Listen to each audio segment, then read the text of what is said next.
sa ating mga maliliit na mga anak, maliliit na mga kapatid. Dapat ready rin tayo na gawin ang ginawa ng Panginoon. Tayo ang magpapakumbaba para yakapin sila, para patawarin sila, para bigyan sila ng pagmamahal. Kaya ba natin ito, mga kapatid? Sa loob ng simbahan ito,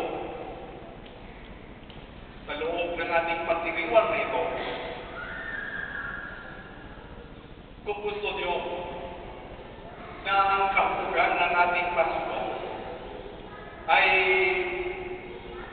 magbibigay bunga, umpisahan natin ngayon sa loob ng Santa Mesa.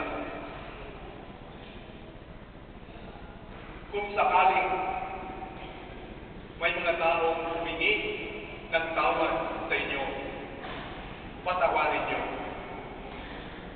O kung hindi hihingi, ikaw ang mag-offer ng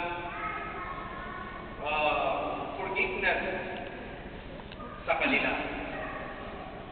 Kaya natin dahil sa grasya ng Panginoon na ibinibigay sa inyo ngayon, sa gabing ito, kaya natin.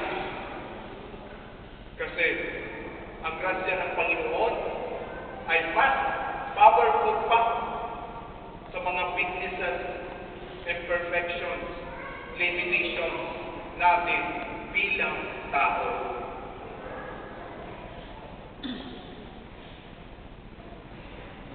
I repeat, tingnan nyo ang sabi nyo. Tingnan nyo ang mga tao sa likod nyo